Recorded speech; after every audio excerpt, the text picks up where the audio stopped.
All right, Dena Jo, stand by just a moment.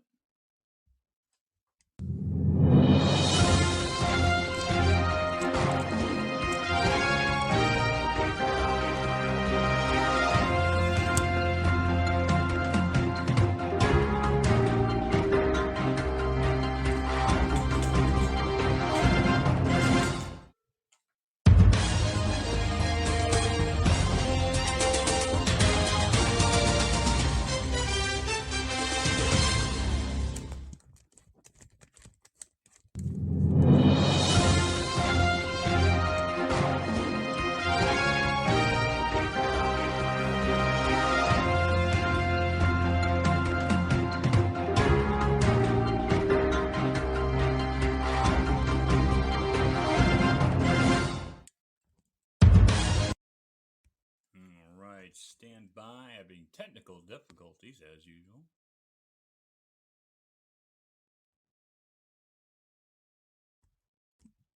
Dena Jo, can you hear me?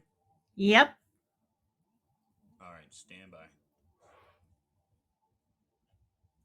Let's listen to a sermon as we wait till I fix this microphone. It's quite easy to see things that are wrong in the world and become fearful. In fact, we live in a world that promotes a spirit of fear. You turn on the news and you'll be told of the new outbreak happening here, or the food shortages happening there, or the violence taking place over there. We live in a culture where bad news receives more coverage than good news. Tragedy, controversy, and disaster is what makes the headlines more often than the good and the charitable. Now, in the church, well, unfortunately, I think I fixed it. Holy kittens. Oh. All right, welcome to Boundaries, episode 15, part 2. Mike, Did it again. you sound very far away. I know. Hold on.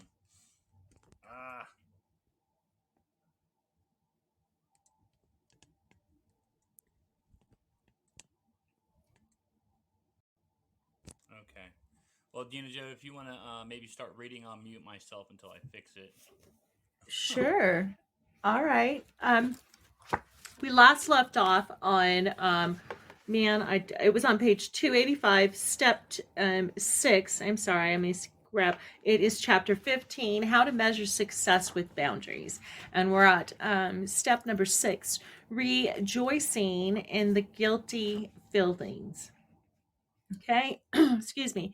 As strange as it may seem, a sign that you're becoming a boundaried person is often a sense of self condemnation, a sense that you've transgressed some important rule in your limit setting. Many people experience intense critical self judgment when they begin telling the truth about what is and isn't their biblical responsibility. Why is that? Let's look at the answer in terms of slavery and freedom.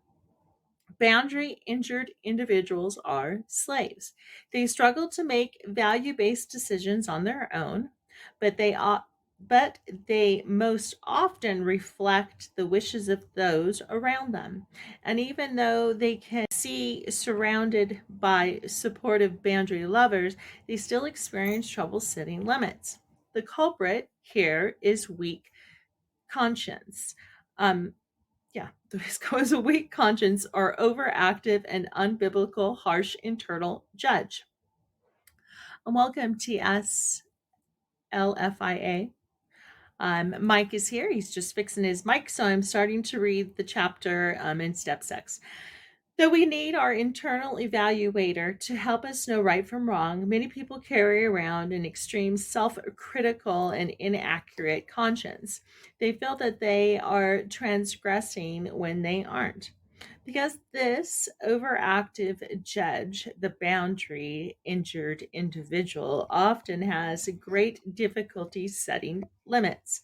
Questions said as, aren't you being too harsh? And how can you not attend the party? What a selfish thought are raised.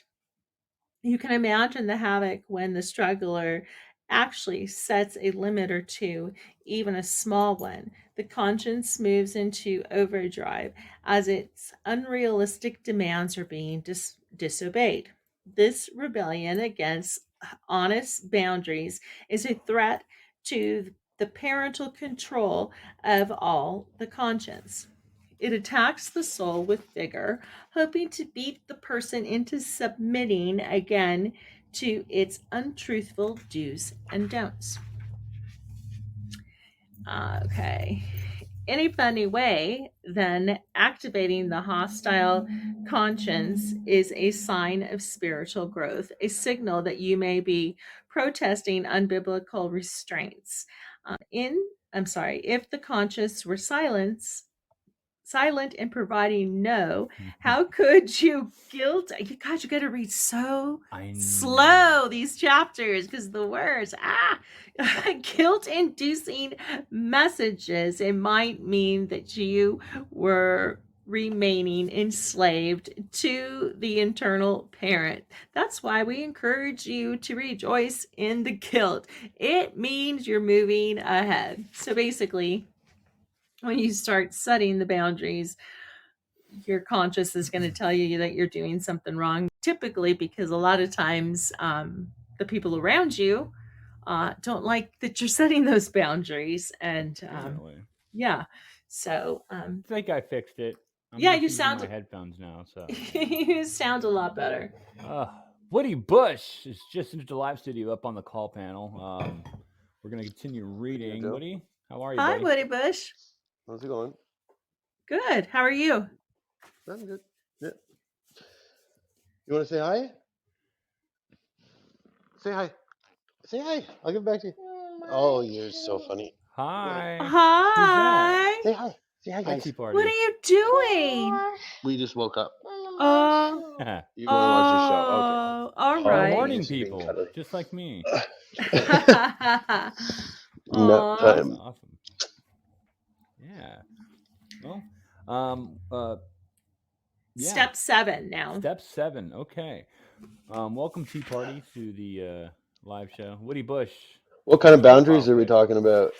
Today, we're part 2 in how to measure success with boundaries in the 2-part series of developing healthy boundaries. And this book is more of which some people would come in here and say of a religious book, because it talks about it mentions and talks about the Bible, but I wouldn't say that it's religious. I mean, right, Mike? Yeah, no, it's biblically based. It's got a lot of biblical principles in it. But yeah, setting boundaries in your life are just you need to do it. It's kind of universal anyways, just like the Bible. So yeah. Well, step 7. Hold on one second. Don't put candy in your mouth, Dena Jo, before you're getting ready to read a book. Yeah, it was your turn to read. Step 7. Practicing grown-up no's. Think for a minute about this question. Who is your number one boundary buster? Who is the foremost person in your life with whom it's difficult to set limits? More than one person may come to mind. This step deals with those extremely complicated, conflictual, frightening relationships. Straightening out these relationships is a major goal in becoming a good boundaried person. The fact that this is the 7th and not the 2nd step underscores the importance of making sure we've done our painstaking homework and practice before now. Setting important limits with significant people is the fruit of much work and maturing. It's important not to confuse our goals here. Often, Christians who have been boundary injured think that the objective is to set limits on those important areas and get life stabilized again. They may be living for the day when I can tell mom no, or when I can set limits on my husband's drinking. While these sorts of confrontations are very important, Jesus spoke of them in Matthew 18:15 through 20. They aren't the ultimate target of learning boundaries. Our real target is maturity, the ability to love successfully and work successfully the way God does. This is the goal of becoming more like Christ. Dear friends, now we are children of God, and that we will be not as yet been made known. But we know that when he appears, we shall be like him, for we shall see him as he is. That is 1 John 3 2. Boundary setting is a large part of maturing. We can't really love until we have boundaries. Ain't that the truth? Otherwise we love out of compliance or guilt. And we Yep. can't really be productive at work without boundaries. Otherwise, we're too busy following others' agendas and we're double minded and unstable. That's definitely in James. James 1 8. The goal is to have a character structure that has boundaries and that can set limits on self and others at the appropriate times. Having internal boundaries results in having boundaries in the world. For as he thinks within himself, so he is. That's Proverbs 23:7. I think that one, I think I remember that one is like, so a man thinketh, so he is. I think that's maybe a different translation. Developing a well defined, honest, and goal oriented character structure produces this step. By this time, those frightening major no's have been prepared for over time with lots of work and practice. Sometimes the large no will participate. Wait a minute. Sometimes the large no will reciprocate a crisis. Someone important to you will be angry, or hurt, or abusive. The truth will expose the divisions in relationships. The conflicts and disagreements already exist. Boundaries simply bring them out to the surface. Oh man, that's so true. Yeah. Pray prayerfully Prayerfully make a list of your significant relationships. Now add to that what specific treasures are being violated in these relationships. What specific boundaries need to be set to protect these treasures? Wow.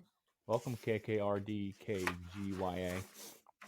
hmm Yeah, that's just really powerful because that's exactly what has happened to me in the past. And it's so true. And I wish I would have read all of this prior, knowing it in advance, I should say, Right? knowing ahead of time what might have happened. Being So familiar with it already. yeah, so Yeah. it wouldn't have been as painful, maybe. Maybe. Maybe not. I don't know. All right. So Yeah. step 8 is rejoicing in the absence of guilty feelings. So step 6 involved understanding that your first steps into boundaried existence will most likely be met by the harsh resistance of an overactive and weak conscience. With constant work and good support, however, the guilt diminishes. We become more able to keep hold of the deep truths of the faith with clear conscience. That is 1 Timothy 3:9. You can take this step now that you have shifted allegiances. Sorry, Mike. Allegiances spiritually and emotionally. You have changed from listening to your internal parent to responding to the biblical values of love, responsibility, and forgiveness. And these values have been internalized in the heart by many relational experiences with people who understand these values. The heart has somewhere to go from self evaluation besides a critical conscience.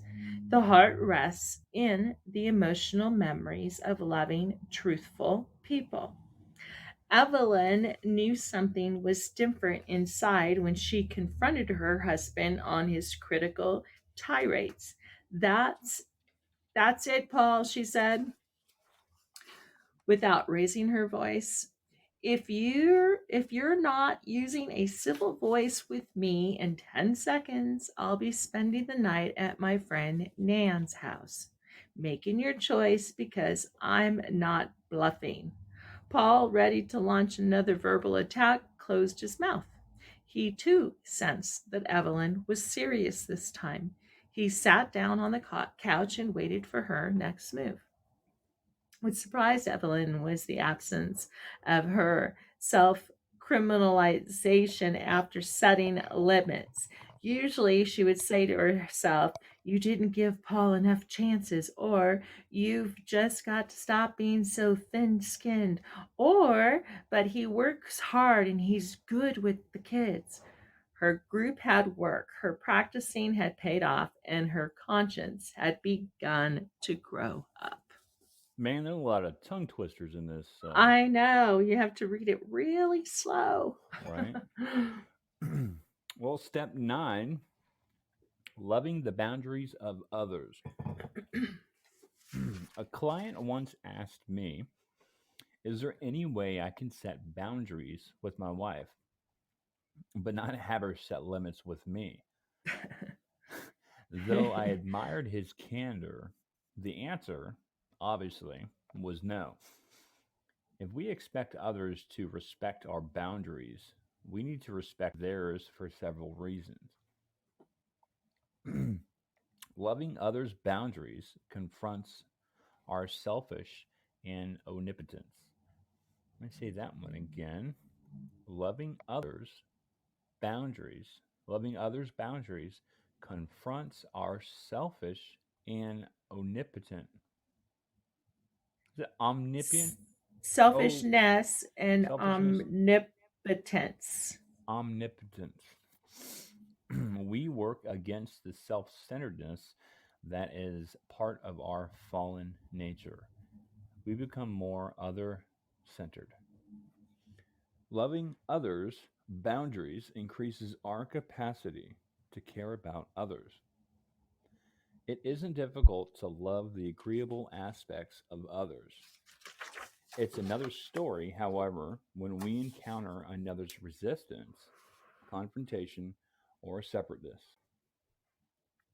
We may find ourselves in conflict or not getting something we might want from the other. When we can love and respect the boundaries of others, we accomplish two things. First, we genuinely care for another person because we gain nothing by helping someone tell us no. It Hi, just Rockwell. helps him or her deprive us better. The second advantage in loving others' boundaries is that it teaches us empathy. Hmm. It shows us that we need to treat others as we would like to be treated. The entire law is summed up in a single command: love your neighbor as yourself. Galatians 5:14. We should fight for the no of others just as we should fight for our own no, even if it costs us something. Hmm. You know, but Hey, Rockwiller.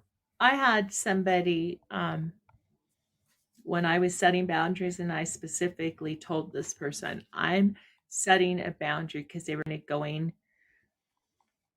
I specifically said it, and their little, it was more of a snide remark back to me. "Well, if you're setting boundaries, then I'm setting boundaries too."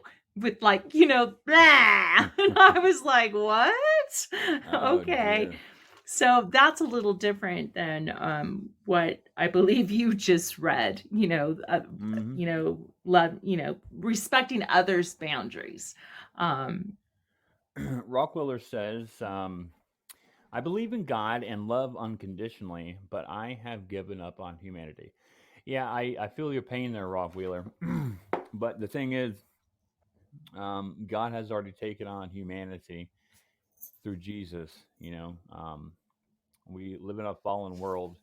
There's some people you just can't help. They are beyond it.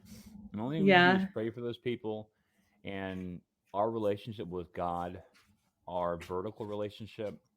When that is good, the horizontal or the people on earth that we have to deal with sometimes falls into line because God helps us see a lot more clear when we are one with Him. I guess. Yeah. Yeah. It's hard. Yeah. That's hard. Yeah, because it is hard to love humanity. It is. It's very hard. All right, I'll move on to start reading step 10, freeing our no's and our yes. Okay. I love you, Peter, said Sylvia to her boyfriend as they sat over dinner. It was an important moment. Peter had just proposed marriage to Sylvia, and she was attracted to him. They seemed to be compatible in so many ways. There was only one problem. They had only been dating a few weeks. What? Peter impulsively proposal. Peter's impulsive proposal was pushing. Wow, it's a little with Sylvia's taste. And though I love you, she continued, I need more time for us to be together before we get engaged. So, because I can't say yes to you, I'm saying no. Sylvia shows the fruit of maturing boundaries. She wasn't sure, so she said no. People with undeveloped, limited setting abilities do the opposite. They say yes when they are unsure. Then, when they have committed themselves to someone else's schedule, they realize that they don't want to be in that particular situation anymore. But by then, it's too late. I worked as a house parent in a children's home for a time. In our training for the job of living in the same cottage with several active adolescents, one experienced professional told us there are two ways you can start off with kids. First, you can say yes to everything. Then, when you start putting limits on them, they'll resent you and rebel. Or you can begin with clear, strict limits. After they get used to your style, you can loosen up a little. They'll love you forever. Obviously, the second method worked better, but not only did it clarify my boundaries for the kids, it taught me to free up my own no. This principle is at the heart of the yardstick. No, our no becomes as free as our yes. In other words, when you are free to say no to a request as you are to say yes, you are well on your way to boundary maturity. There's no conflict, no second thoughts, no hesitation in using in using either word. Excuse me. Thank you for a second. Think for a second about the last time you were asked for something from someone. Perhaps it was for some of your time that you weren't sure you had to give. Suppose the person was asking is not selfish, manipulative, or controlling. Reasonable people can make reasonable requests sometimes. So you were asked for something you weren't sure you had left over to give. You weren't sure you could do it with a cheerful heart. And that is 2 Corinthians 9:7. What happened next? Um, gosh, my voice. What happened next is what this particular boundary yardstick is all about. You probably did one of two things. Number one, since you were unsure, you said yes. Or number two, since you were unsure, you said no. Which is more mature of these? In most cases, the second. Why?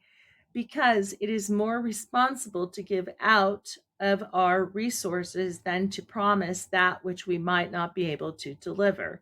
Jesus said that we are to calculate the cost of our endeavors. Suppose one of you wants to build a tower. Will he not first sit down and estimate the cost to see if he has enough money to complete it? If he lays the foundation and it is not able to finish it, everyone who sees it will ridicule him. And that is Luke 14:28 through 30. Boundary injured individuals make promises and then do one of two things. One, they resentfully make good, or two, they fail on the promise. Boundary developed people, however, make good freely and gladly, or they don't promise at all. Follow up on guilt ridden or compliant responsibilities can be quite costly, painful, and inconvenient. The lesson you need to learn is not to promise too much before you have done your spiritual and emotional calculations. Bring out that calculator. Uh-huh. And a glass of water. Yes. Well, that was step 10, freeing our no and our yes. Now, step 11, mature boundaries, value driven goal setting. I make a goal not to put candy in my mouth again while reading a book. Ben placed his pen down on the desk and looked over at his wife, Jan, satisfied. Excuse me, let me say that one again. Ben placed his pen down on the desk and looked over at his wife, Jan, satisfied. They had just spent a day together reviewing the last year and planning for the next one. This annual tradition had been developed over the past several years. It was a way for them to feel that their lives had some direction and some purpose. Before they had begun setting goals together, life had been chaotic. Ben had been controlling and impulsive. They hadn't been able to save much money because of his spending habits. Though she was good with money, Jan had been complaint. That's Yeah, you compliant. got it. Jan had been compliant and non-confrontive. So the more Ben spent, the more she withdrew and bruised herself outside the house. Does that say bruised? Or busied herself outside? These people are killing me with this book. Ben spent the more Ben spent the more she withdrew and busied herself Mm-hmm. outside the house in volunteer missions. It does look like bruised. Wow. Wow. Finally, after a great deal boundary work with a marriage therapist, Jan began setting limits on Ben's out of control behavior. She became more honest, less blaming, and much less resentful. Ben, in his turn, began developing more of a sense of responsibility toward the family. He even felt more tender toward his wife, even after she nailed him to the wall several times about his irresponsibility. Ouch. Ben smiled. Honey, he said to her, this last year has been a 180-degree change from the one before. We saved some money. We achieved some financial goals. We're more honest with each other. We like each other better. And you're not running off helping every committee in town who needs a volunteer. Jan responded, well, no, I'm kidding. I'm not going to do the voice. Well, I don't need to anymore. I've got what I want here with you, the kids, our church support group, and the ministries we work in. Excuse me. Tell you what, let's plan what we want to do with ourselves, with the Lord, with our money, and with our friends, and make next year even better. Ben and Jan were reaping the fruit of years of work. Their maturing boundary setting abilities were paying off in all sorts of ways. After all, the ultimate goal of learning boundaries is to free us up to protect, nurture, and develop the lives God has given us stewardship over. Setting boundaries is mature, proactive, initiative initiative taking. It's being in control of our lives. Individuals with mature boundaries aren't frantic, in a hurry, or out of control. They have a direction in their lives, a steady moving towards their personal goals. They plan ahead. The reward for their wise boundaries is the joy of desires fulfilled in their life. The investments in the years God has given pay off for them. It's a lot like Paul reflected at the end of his life. It had been one of the most hardest things Sherry ever had to say. Mom, I want to visit with you, but this is a really bad time. I'm helping Todd finish up his solar system project, and he needs my full attention. You you could come in and watch if you like, or I could call you tomorrow and plan a time for us to get together.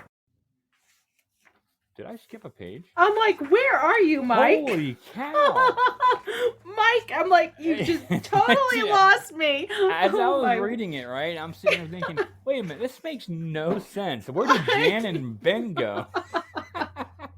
Oh dear Lord, I was help like, us. where's Jan and Ben? Oh 292. Wow, that was funny. That was great. Yeah, I'm in St. Petersburg. Well, actually, currently I'm in Maryland right now. Born and raised in St. Petersburg. So, let me. Oh, good. get back Good. to I wanted reference. you to answer her too, but I was like, wait a minute, he lost me.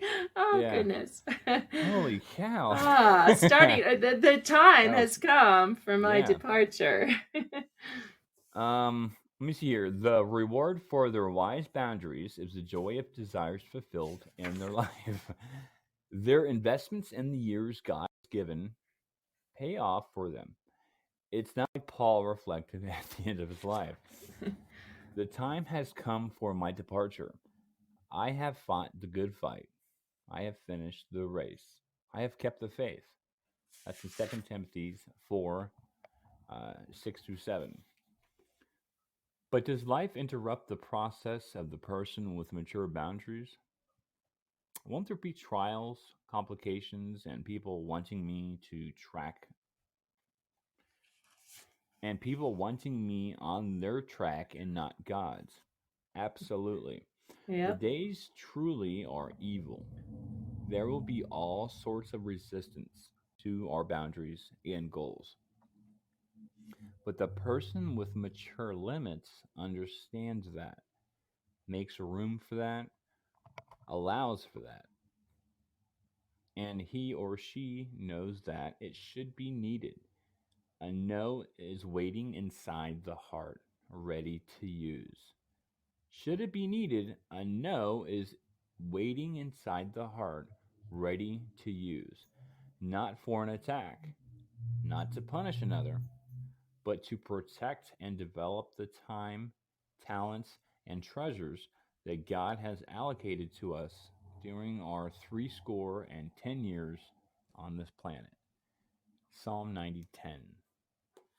Yeah, I think that if we were taught to be able to say no, um, so if when we're little, to be able to set these boundaries and to say no, and it's not a bad thing, um, that it becomes easier. I've noticed that it does become easier. It is hurtful, like I've said earlier, trying to set the boundaries, and you will lose friendships. Family members will get mad at you, and but that's life. I mean, sometimes you have to have those boundaries up to protect yourself, and you know what they are. So yeah, it gets easier saying no. Yeah, it does. And I forgot, I remember earlier on in the book how it's a no does not negate a yes. Yeah. And no is part of the boundaries. If we don't say no to things, like it says here towards the end, not to punish other people, but it's to protect and develop the time, talents, and treasures that God has allowed. I mean, that God has given to us.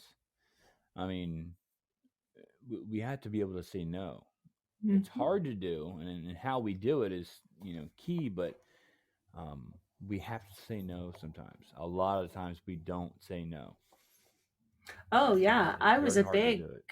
yeah, I was a big one that I never said no. I would say automatically say yes because it sounded good or whatever, and say yes automatically without thinking about it first, without thinking it out, and seeing what it might, mean in my life before I should have said no. I should say no first and think about it, or say let me think about it before giving them a straight answer of yes. Right. And Yeah. like understanding the boundaries in our life and being familiar with it will help us say no quicker, or, give us some time to. I don't know, when people ask for things or try to take advantage of you, we already know in advance that that's not appropriate, especially how they ask. And then we're ready with that no to protect ourselves. Hmm. And, how we say it too, it's no. Or you just say, no, I can't do that, respectfully. And Yeah. people can understand that. And they Yeah, and do you don't respect it. owe them an excuse. You don't owe them an Right. excuse for your no either. There's those people that want, well, why not? Well, no, I don't owe you an excuse for saying no. Right. And, a lot of times I don't want to say no because Yeah. I'm worried about hurting that person or Mm-hmm. making them feel like they're being rejected because of my own fears of rejection. And, and I know what it's like, but I'll just, I don't know, it's you kind of coddle sometimes people, where you Yeah. don't want to hurt their feelings because you think they're too fragile. Well, So and then we that's avoid like doing it.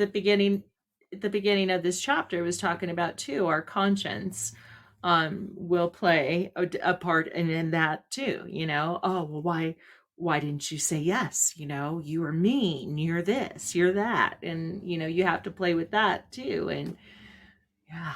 Mm, Yeah, it's not easy. no, When people but it's request worth it. things, especially if we hold on to anything within ourselves, sometimes that can be an issue.